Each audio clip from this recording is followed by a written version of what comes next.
Hey everyone, I've noticed that many of you are enjoying the videos, but most of you haven't subscribed yet. We're super close to hitting 1,000 subscribers, and your support could help us reach that milestone. If you're enjoying the content, please hit that subscribe button and give this video a like. It really makes a huge difference and helps us keep creating more awesome content. Thank you so much for watching and supporting. I didn't notice at first, maybe because it was small, insignificant even, but I saw it, the brief flicker in Vanessa's eyes, the way her hand slipped the phone back into her pocket like she was afraid I'd ask. It was late and I was tired. Coming home from another 12-hour day, I didn't have the energy to pry, but it stayed with me. That glance, that hesitation, it planted something quiet, gnawing like a whisper in the back of my mind that wouldn't shut up. Over the next few days, it started to grow. At first, it was nothing I could put my finger on. Little things like how she was suddenly busy in the evenings. "Late meeting, Sam. I'll be home after dinner," she'd say. "Don't wait up." And then she'd slip out, a little too quickly, her perfume lingering longer than usual, her clothes a bit too put together for a late meeting. Maybe it was work. Maybe I was being paranoid. But still, that whisper wouldn't quit. The calls started going unanswered too. Not right away, just enough for me to notice. I'd text and hours would pass before I got a response. Always vague, always an excuse. "Sorry, caught up in something. Talk later." By the time we'd actually talk, the moment was gone. The connection we had felt distant, like I was talking to a stranger instead of the woman I'd spent 12 years of my life with. I should have let it go.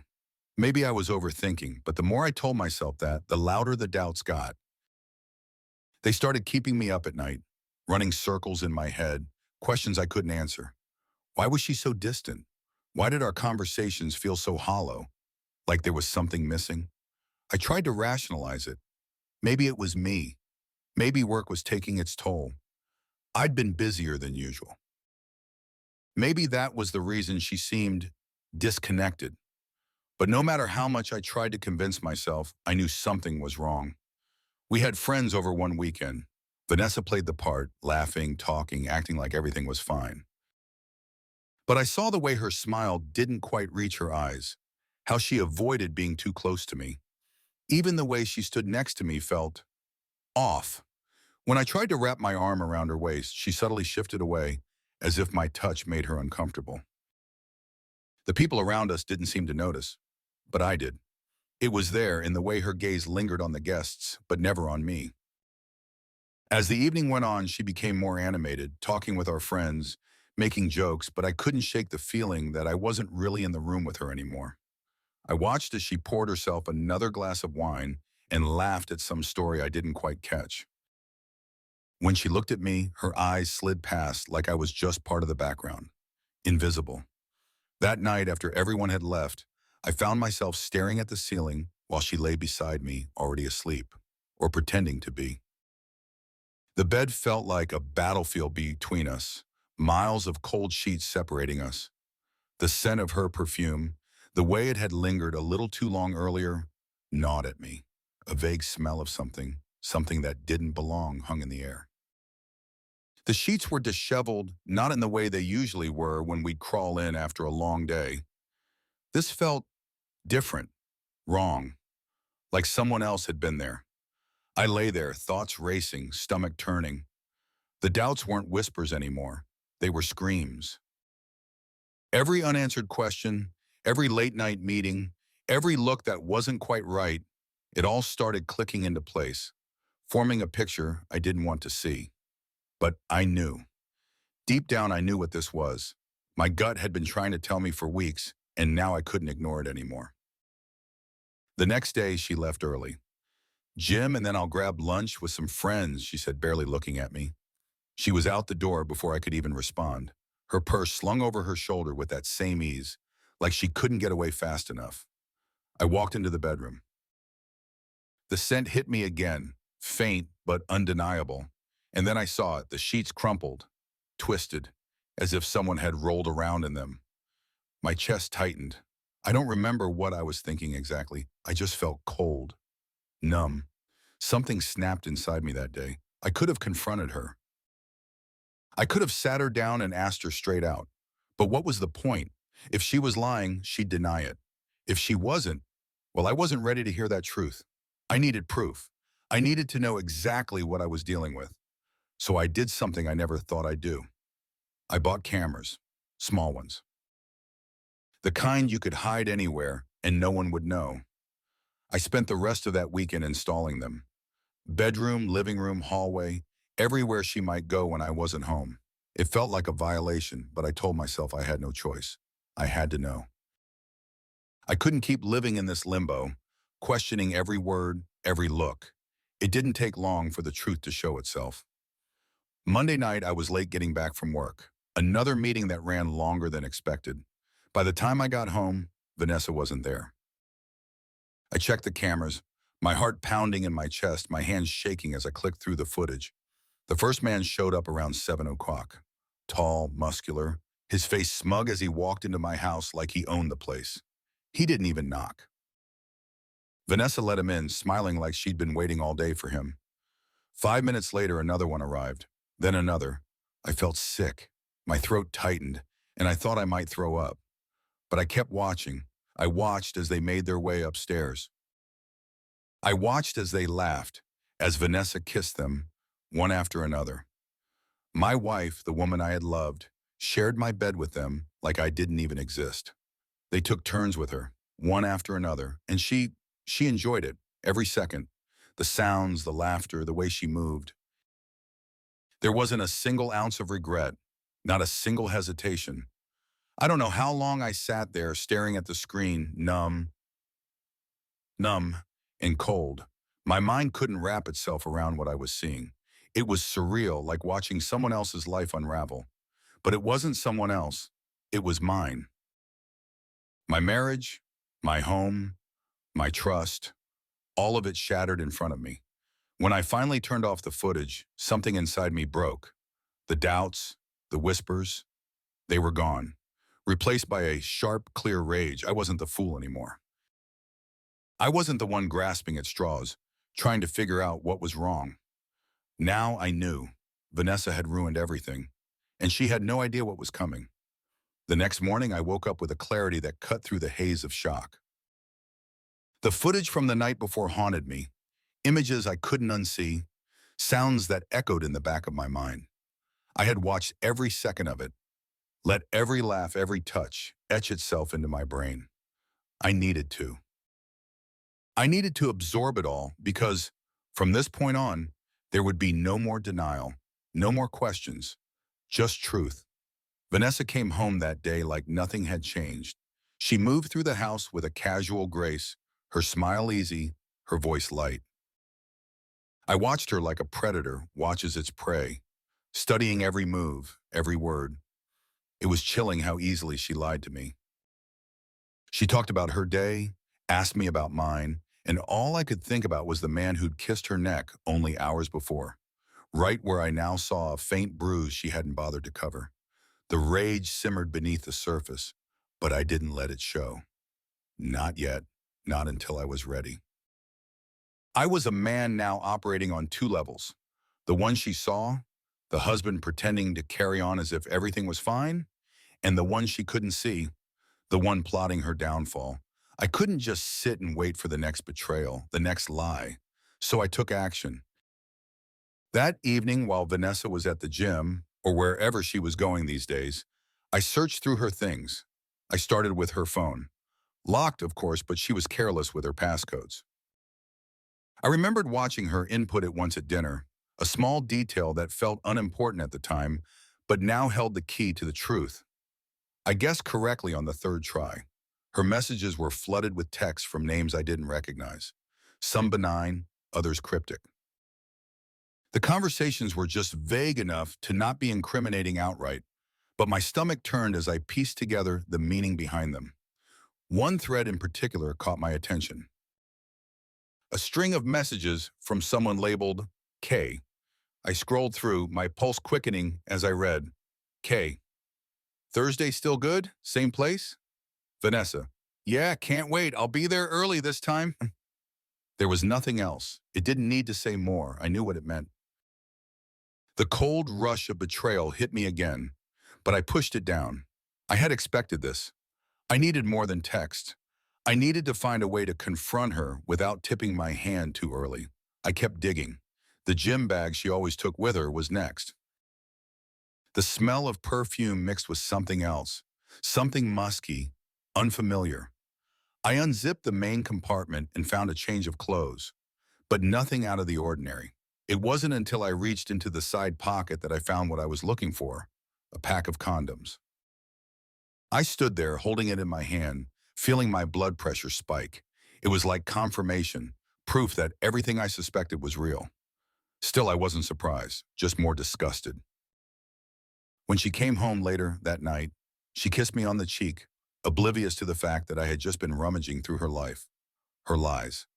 I played the part again, watching her move around the house, pretending to be interested in the TV show she had on. My stomach churned with every fake smile, every laugh. It made me sick to look at her, knowing what I knew. But the need for revenge burned hotter, and I knew I had to bide my time. The next few days passed in a blur of tension. Every interaction was a test of my control. Each time she laughed with our son, cooked dinner, or made plans with friends, I reminded myself to stay calm, to wait. I couldn't let her see what I knew, but inside I was a storm, the anger building with each passing day. I couldn't just live in the lie anymore, so I started paying attention to her schedule, her excuses. She became predictable. Thursday, she left around noon, saying she had a lunch date with an old friend. I already knew better. I pulled up the camera feed as soon as she walked out the door. There he was.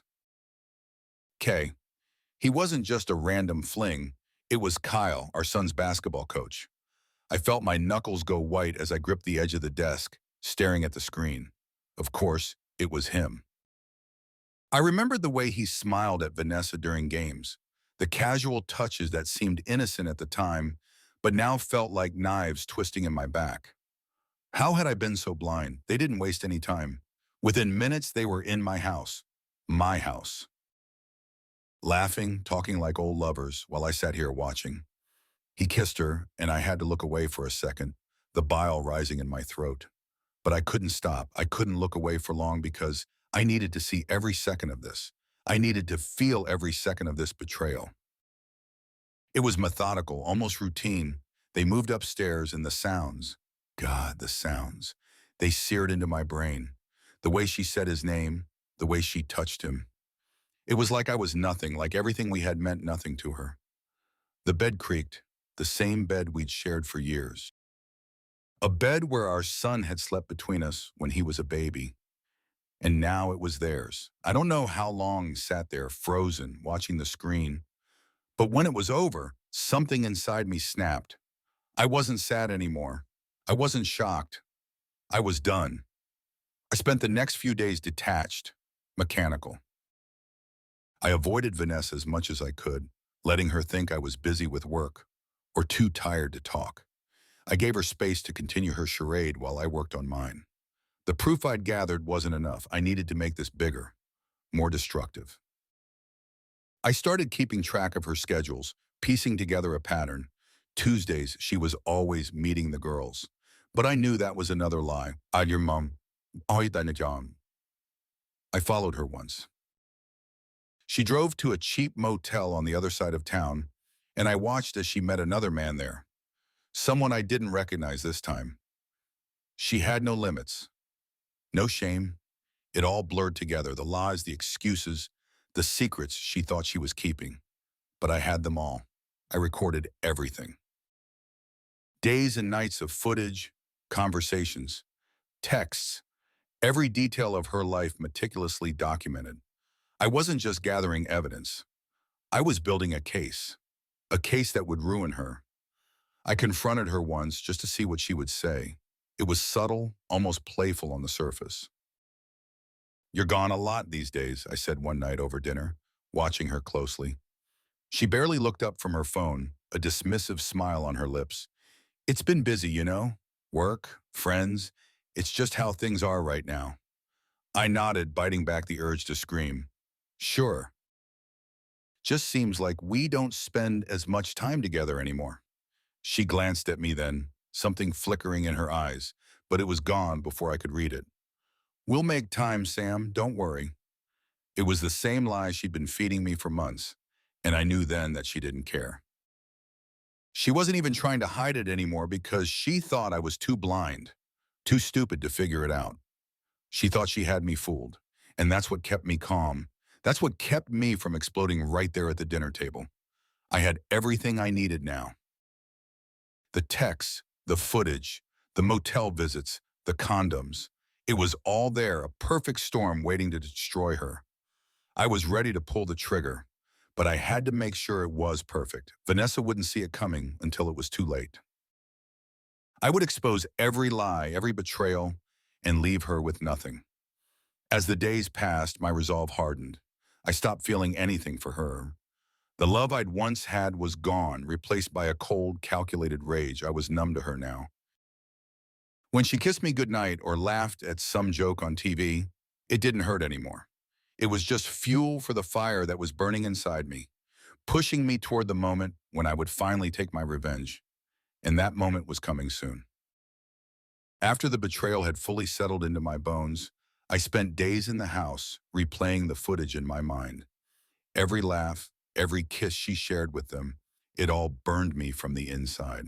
I couldn't stop thinking about what had gone wrong, what part of me had let her drift so far away. But after the pain came something else, something sharper, colder. Revenge. I had to be smart about it. I couldn't just confront her and shout accusations. No, that would be too easy, too quick. She needed to feel what I was feeling, slowly, relentlessly, until it consumed her. I wanted to rip her life apart the same way she had ripped mine. I took time to plan. The temptation to act right away was overwhelming, but I held myself back. If I rushed into it, I'd make mistakes. Vanessa was sneaky, but I could be smarter.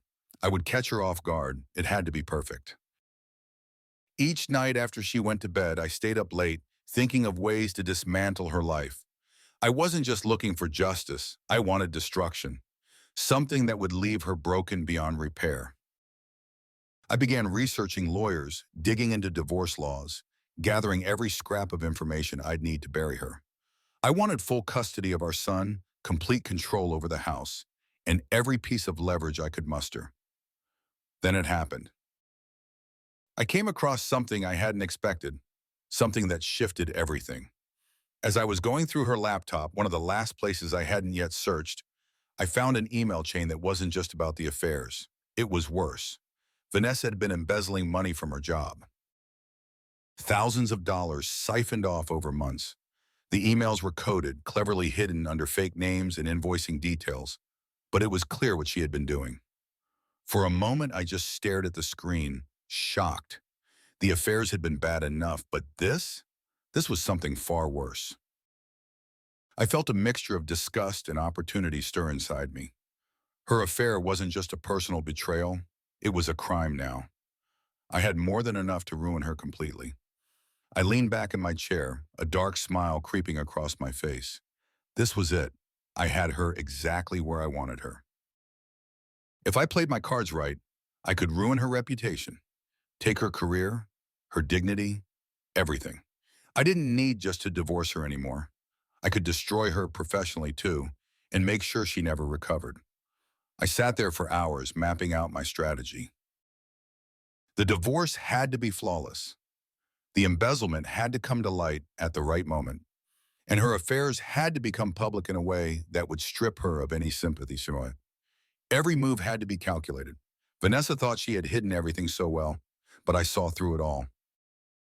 I began collecting the evidence, emails, financial records, the texts from her phone, and of course, the camera footage. I spent days compiling a dossier that painted the perfect picture of who Vanessa truly was. A liar, a cheater, and now a thief. I decided to meet with a lawyer, someone who specialized in high-conflict divorces. I made sure the lawyer understood the stakes, that I didn't just want a divorce. I wanted to walk away with everything, leaving her nothing but the wreckage of the life she'd built with lies. When I showed her the evidence I had, the lawyer's eyebrows shot up in surprise. "This is solid," she said, flipping through the pages. "If this goes to court, you'll have no problem getting full custody in the house. As for the embezzlement," she trailed off, tapping a finger on the desk.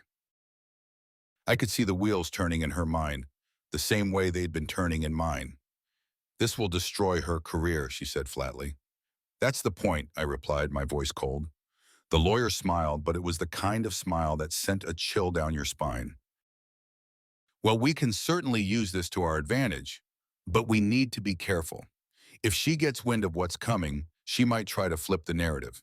You need to be patient. We'll file at the right time."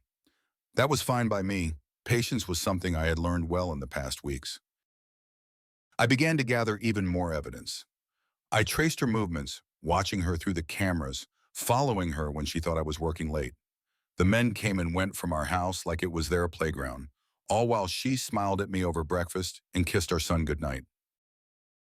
The more I watched, the more disgusted I became, but the anger kept me focused. I couldn't afford to slip. Not yet. One Thursday afternoon while she was out, God knows with which man, I decided to take a deeper look at her office files.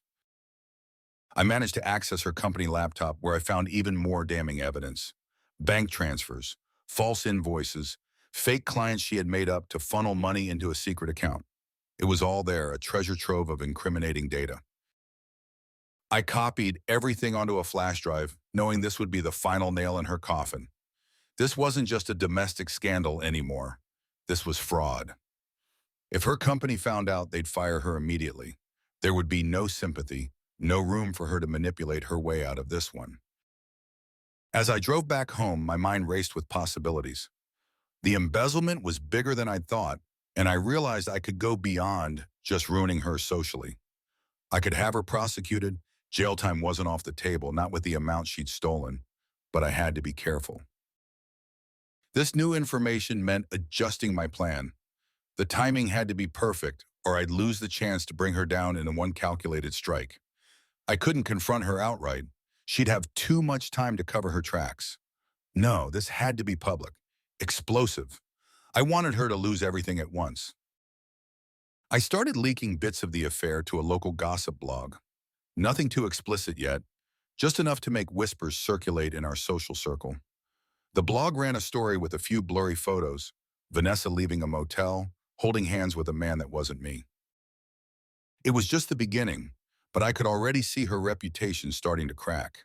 When she saw the article, she laughed it off at first, said it was ridiculous, some made-up nonsense, but I could tell she was nervous.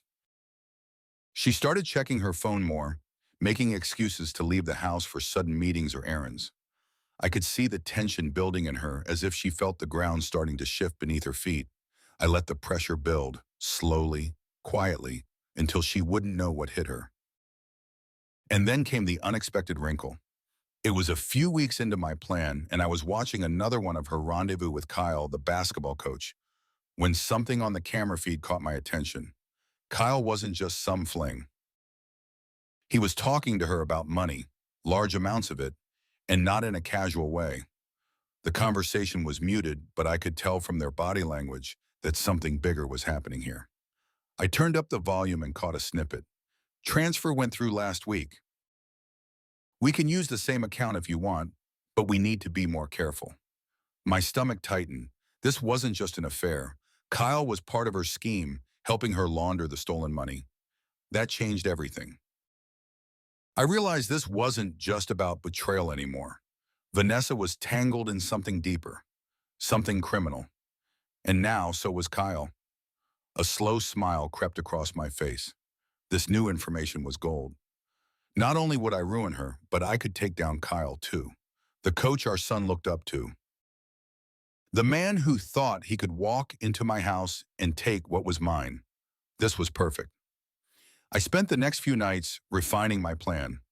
I contacted an old friend who worked in finance to help me track the transfers Vanessa had made. He confirmed what I suspected. Kyle was involved in the embezzlement too. They were siphoning money together, using fake accounts and shell companies to hide the transactions. This was bigger than I could have imagined, and now I had all the evidence I needed. Vanessa and Kyle were both going down. The question was when to strike. My lawyer agreed that we needed to make sure everything was timed perfectly. First, I'd file for divorce. Then I'd release the affair footage, followed by the financial documents. Once the scandal hit the media, her company would have no choice but to investigate. And once they did, it wouldn't take long for the whole thing to unravel. I was patient. I let Vanessa continue her charade for another few weeks, letting her think she still had control.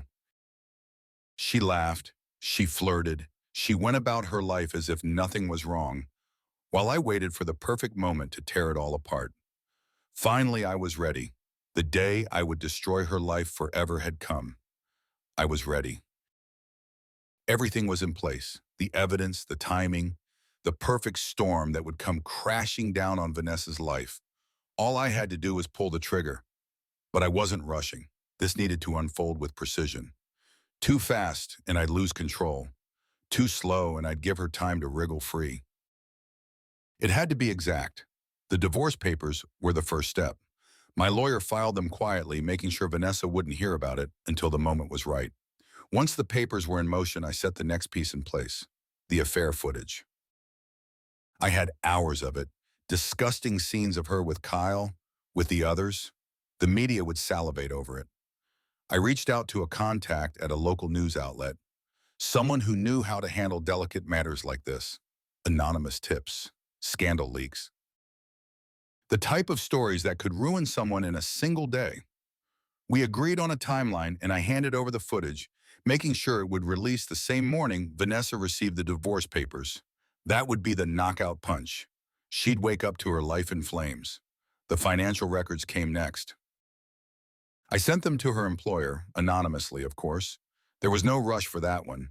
The embezzlement scandal would be the death blow, but it needed to land after the affair had blown up. By the time she tried to recover from one disaster, the second would hit, ensuring she had no way to protect herself.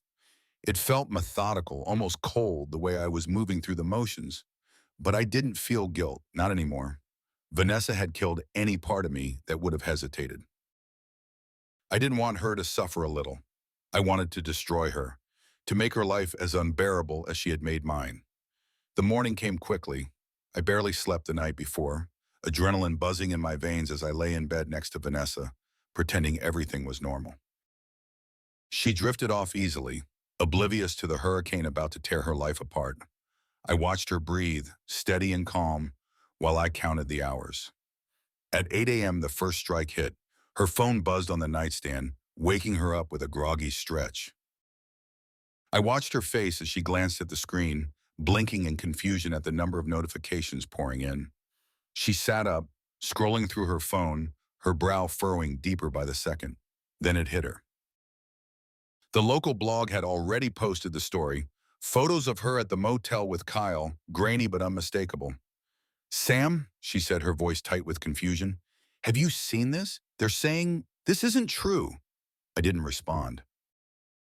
I just stared at her, expressionless, letting her squirm under the weight of the silence. The panic in her eyes was everything I'd waited for. "What the hell is this?" She shoved the phone at me as if I hadn't already seen it. "They're lying. They're making it look like I'm cheating or something."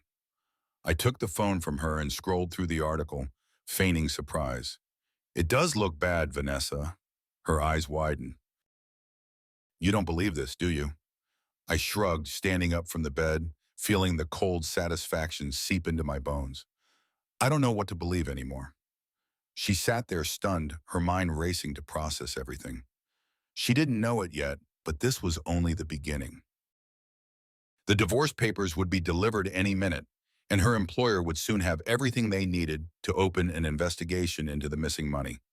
"Sam, this isn't true. I can't explain." "You know, I wouldn't." She was grasping for something, anything to make me believe her. But I wasn't listening. There was a knock at the door.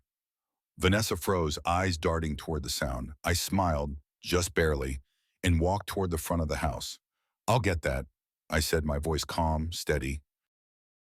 The calm before the storm. I opened the door to see a courier standing there, envelope in hand. I thanked him, taking the divorce papers without a word. As I turned, Vanessa was standing in the hallway, her eyes locked on the envelope in my hand. "What's that?" she asked, her voice barely a whisper. I walked toward her slowly, handing her the envelope. "This," I said, "is the end." She ripped it open, her hands trembling as she pulled out the divorce papers. Her face went white, and I watched as she scanned the document, her eyes widening with each word. She looked up at me, tears already forming in the corners of her eyes. "You, you're divorcing me?" "I should have done it a long time ago," I said, my voice devoid of emotion. "But I needed to make sure I had everything in place first." "What are you talking about?" She was shaking now, her voice high-pitched and panicked. "I know, Vanessa. About you and Kyle, about the other men. And I know about the money you've been stealing from your company." Her face went slack, the blood draining from her cheeks as she stepped back, stumbling over her words. Sam, don't bother lying." I cut her off, the cold fury in my voice finally breaking through. "I have it all, Vanessa. The footage, the text, the bank transfers, every single lie you've told, every disgusting thing you've done behind my back. It's all out there now." She stared at me, her eyes wild with fear. "You don't understand, Sam. It's not." "I don't care," I snapped, my voice hard as steel. "You've ruined this family, you've betrayed me, and you've stolen. And now you're going to pay for all of it." She took a step toward me, her hands shaking as she reached for my arm. "Please, we can fix this. We can figure something out." "I'll stop. I'll quit my job if I have to. Just don't do this, Sam." I pulled away from her, disgust curling in my stomach. "You think this is negotiable? That you can just fix this with a promise? No, Vanessa, this is done. I'm done with you." The moment I said it, the phone in her hand buzzed again. Her eyes flicked down, and she paled even further. It was her boss, or maybe the HR department. I didn't need to know which. It didn't matter. The investigation had begun. I could see the terror set in now as the full weight of everything crashed down on her. What did you do?" she whispered, horror creeping into her voice. I didn't answer. I just turned my back on her and walked out of the room, her frantic voice calling after me, begging for a chance to explain. But there was nothing left to explain. Her life was over, and she knew it. The hours that followed felt like watching a slow-motion collapse. Vanessa spent the morning pacing the house, frantically calling everyone she could think of. Her lawyer, her friends, even Kyle. I didn't care. I let her flail, let her grasp at the remains of her life as it crumbled around her. By the afternoon, the media had picked up the story. The affair was splashed across every gossip site in town, her face plastered on the front page of every tabloid. Her employer released a statement saying they were investigating financial misconduct. She was suspended by the end of the day. She confronted me again. Later that night, her face tear-streaked and desperate. "Why?" she asked, her voice broken.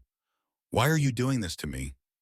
I looked at her, the woman I had once loved, and felt nothing but cold satisfaction. "Because you deserve it." Her shoulders sagged as the last bit of fight left her.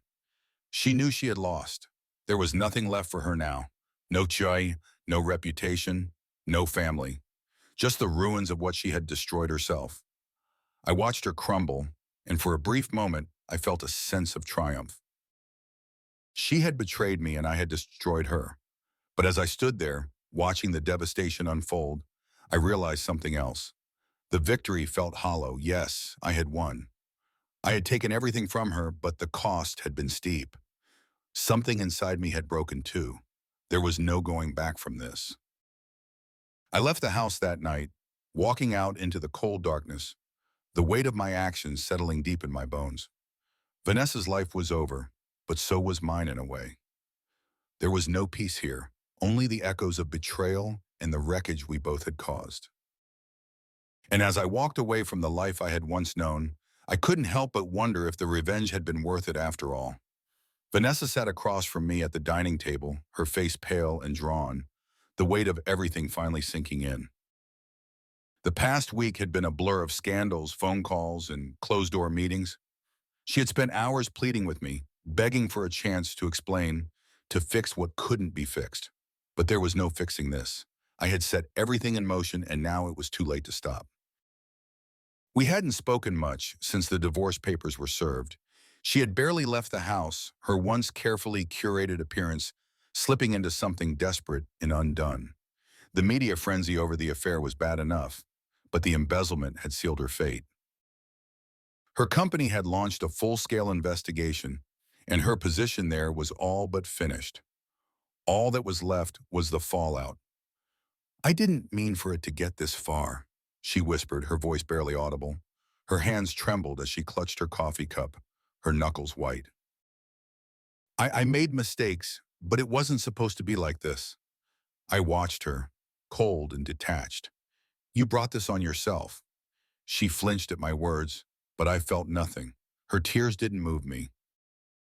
Her excuses were hollow, and any trace of the woman I'd once loved was buried beneath layers of betrayal. I didn't care about her remorse. It was too late for that.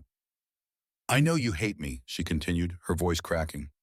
"But Sam, think about our son. Think about what this is doing to him. You can't just—" "You should have thought about that before," I snapped, cutting her off. "When you brought other men into this house, into our lives, did you think about him then? Did you care about what this would do to him?" She recoiled as if I'd slapped her, but I pressed on. "I gave you everything, Vanessa. I trusted you. I built a life with you, and you threw it away. You destroyed everything."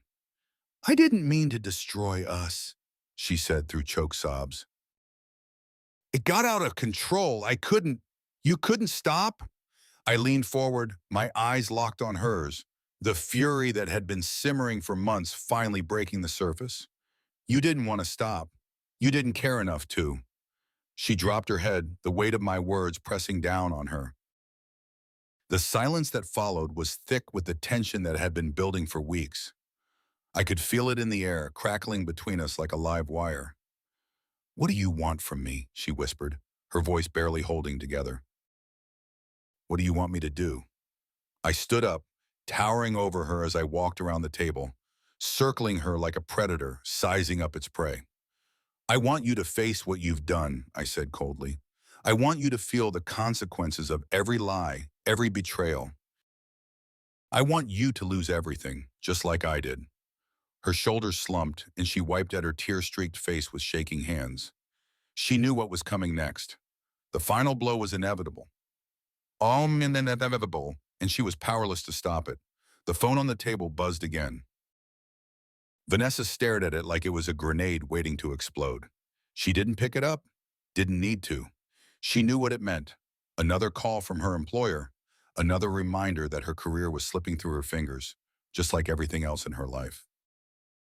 "I've already released everything to the media," I said, watching her reaction carefully. "The footage, the bank transfers, everything. By tomorrow, everyone will know your job is gone. Your reputation is gone. You'll have nothing left." Vanessa's face crumbled. She covered her mouth with her hand, stifling a sob as the realization hit her fully. There was no escape, no last-minute salvation. I had torn her life apart piece by piece, and now she was standing in the ruins. She tried to speak, but no words came out, just broken gasps as she fought for control. I stood there watching her, feeling the cold satisfaction settle in. This was the moment I had been waiting for, the final confrontation where the truth would leave her utterly broken. And yet, as I looked at her, something inside me shifted. The anger that had fueled me for so long felt hollow now. Watching her fall apart, I didn't feel the triumph I'd expected. I didn't feel victorious. I felt tired. "You can't fix this," I said quietly, stepping back from her. "There's no coming back from this, Vanessa. You've destroyed everything." Her head snapped up, eyes wild with desperation. "Sam, please, don't do this," she begged, her voice cracking. "Don't destroy me like this.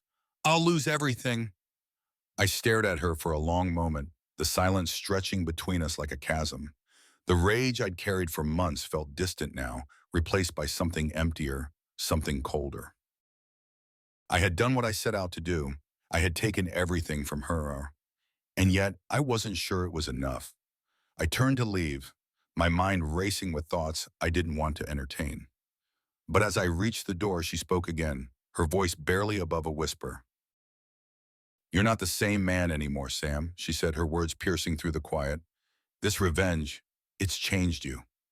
I froze, my hand on the door frame, her words cutting deeper than I expected. She wasn't wrong. The man I had been, the man who once believed in love, in family, in loyalty, was gone. In his place stood someone colder, harder, someone who had become consumed by vengeance. I turned back to face her, meeting her tear-filled eyes for what felt like the last time. "No," I said softly, my voice devoid of emotion. "I'm not the same, but neither are you." And with that, I walked out of the house. The media storm hit the next morning, just as I had planned. Headlines plastered across every news site, every tabloid. Vanessa's name, her face, her shame, all laid bare for the world to see. The affair, the embezzlement, her fall from grace. It was all there, a perfect portrait of her destruction. Her company announced her immediate dismissal, and within hours, social media was ablaze with rumors, opinions, judgments. Everyone had something to say. Everyone wanted a piece of the scandal. I watched it all unfold from a distance, detached, as if it was happening to someone else. The victory I had sought for so long now felt empty, like ashes in my mouth. I had won, but at what cost? The house felt too quiet without her. Our son was staying with my parents for the week, away from the chaos, away from the damage I had caused. I sat in the silence, replaying every step of my plan in my mind, every choice, every move I'd made to bring her down. But the truth was, I hadn't just destroyed Vanessa. I had destroyed myself too. There was no going back from this, no fixing what had been broken, not just between us, but within me. I had become a different man, a man I wasn't sure I recognized anymore. The revenge had consumed me, twisted me into something darker, colder. I thought I would feel closure, peace, but all I felt was hollow. I stared at my phone, at the countless messages from people who had seen the story, people congratulating me, people asking for interviews. I ignored them all. None of it mattered anymore. What mattered was that I had lost more than I had ever expected. I had lost myself. Vanessa was gone now, her life in ruins. I hadn't seen her since that final confrontation, but I knew she was out there trying to pick up the pieces of the life I had shattered. I didn't care what happened to her now. She was nothing to me, but I couldn't escape the weight of my own choices. The emptiness that lingered in every corner of the house, in every quiet moment I had once shared with my family. I had gotten my revenge. I had torn her life apart, just as she had torn mine. But as I sat there, in the silence of my own making, I realized the one thing I hadn't counted on. There was no victory in this, only destruction. And in the end, it had destroyed us both. The echoes of betrayal hung heavy in the air, and I wondered if I would ever feel whole again. The silence in the house was unbearable. Vanessa was gone. Our son was still with my parents, and I was alone with the aftermath of my choices. It was everything I had wanted. Her life ruined, my revenge complete. But the satisfaction I had expected never came. I thought watching her crumble would bring me peace, that stripping her of everything would make up for the betrayal. But all it had left me with was an emptiness that gnawed at me from the inside. I spent hours just sitting in the living room, staring at nothing. My phone buzzed constantly, but I ignored it. Friends, family, reporters, they all wanted something from me. Some wanted to know how I felt about the public fallout. Others just wanted the juicy details. But I wasn't interested. I had been so consumed by my plan for so long that now, with nothing left to focus on, I was adrift. It was late one night, the kind of late where time felt unreal, when I stood up and walked to the mirror in the hallway. I didn't recognize the man staring back at me. Dark circles under my eyes, face drawn with tension I hadn't realized I was carrying. There had been a time, not too long ago, when I had been happy, or at least content. Now I looked like a ghost of that man, consumed by bitterness and resentment. I had to change. The thought hit me like a punch to the gut. This couldn't be the end of my story. If I let it, this revenge, this hollow victory, would define me for the rest of my life. Vanessa's betrayal had shattered everything, but I couldn't let it destroy me completely. I had to rebuild for my son, for myself. The next morning, I made a decision. I called my parents and asked them to bring my son back home. When I heard his voice in the background, my chest tightened with guilt. I had been so focused on tearing Vanessa down, I hadn't thought about the damage I was doing to him. He deserved better than that. He deserved a father who wasn't consumed by hatred. When they brought him back, I hugged him tighter than I had in months. He looked up at me, his eyes full of questions, but he didn't ask them. He just wanted things to go back to normal. I didn't know if that was possible, but I owed it to him to try. I took him out to the park that day, and for the first time in what felt like forever, I let myself just be in the moment with him. Watching him run around, laughing, reminded me of what I still had. I had lost a lot, but I hadn't lost him. That was my anchor. Over the next few weeks, I started piecing my life back together. It wasn't easy. The media attention around Vanessa's downfall was relentless, and I couldn't escape the whispers that followed me everywhere I went. People looked at me like I was some kind of hero for exposing her, but I didn't feel like one. I had done what I thought I needed to do, but in the end, I wasn't proud of it. I found myself in a therapist's office a few days later, sitting on a stiff couch, staring at the walls. I had never been the type to believe in therapy, but I didn't know what else to do. There was too much inside me that I couldn't make sense of. Anger, guilt, sadness. It all swirled together and I couldn't see a way out. I feel lost, I admitted, my voice quiet, almost ashamed. I thought getting revenge would make me feel better, but it hasn't. I don't even know who I am anymore. The therapist nodded, her expression calm and understanding. Revenge is complicated, she said. It gives the illusion of control, but it rarely brings the satisfaction we expect. You're dealing with deep wounds, Samuel. Betrayal can shake the very foundation of who we are, but it doesn't have to define us. You can heal, but it's going to take time. I didn't know if I believed her then, but I kept going back. Slowly, we unraveled the layers of pain I had buried under anger. I started to see that my need for control, my obsession with making Vanessa pay, had been a way to protect myself from feeling the full weight of the betrayal. But that protection had come at a cost. It had made me hard, cold. It had made me someone I didn't want to be. Over time, I came to accept that my life would never be the same. The marriage I had built, the family I had envisioned, was gone. But that didn't mean my life was over. I still had my son. I still had my career, my health. I could rebuild, piece by piece. It wouldn't be the life I had before, but maybe that wasn't such a bad thing. I learned to forgive myself for the choices I had made. I had been hurt, deeply, and I had reacted in the only way I knew how. But holding on to that anger wasn't helping me anymore. I needed to let go, not for Vanessa's sake, but for mine. One day after a particularly difficult session, I drove by the house Vanessa and I had shared. It felt like a lifetime ago that we had lived there together, built a life within those walls. Now it was just an empty shell filled with memories I no longer wanted to carry. I sat in the car for a long time, staring at the house, and realized I felt nothing. No anger, no sadness, just a sense of closure. The house wasn't mine anymore.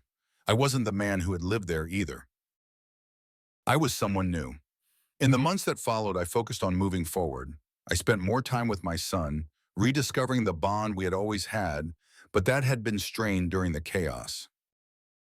I went back to work, throwing myself into projects that challenged me, that gave me purpose beyond the drama that had consumed me. One day, I stood in my new apartment, staring out the window at the city below, and I realized something had shifted. I wasn't just surviving anymore. I was living. The anger, the bitterness, it was still there in small doses, but it no longer controlled me. It no longer defined me. I had made peace with the fact that life was unpredictable, that people could hurt you in ways you never saw coming. But I also knew I didn't have to let that pain dictate my future. I could choose to move on, to build something better. One evening, as I sat at the kitchen table, my son playing with his toys in the living room, I felt a quiet sense of hope for the first time in a long time. Life would never be perfect, and it would never be what I had once envisioned, but it could still be good. Maybe even better than before. I wasn't the same man I had been before Vanessa's betrayal, but I was stronger. I had learned that healing wasn't about forgetting or pretending the pain didn't exist. It was about accepting it, growing from it, and moving forward with the lessons it had taught me. By the end of it all, I had emerged from the wreckage a different person, wiser, more resilient. I no longer needed revenge to feel whole. I no longer needed to punish Vanessa to feel in control of my life. I had taken back that control by rebuilding, by focusing on what mattered: my son, my future, my peace. As I looked out over the city that night, I knew I was ready for whatever came next. The worst was behind me, and for the first time in a long time, I felt hopeful. The road ahead was uncertain, but I was no longer afraid of it. I had survived the storm. Now it was time to live again.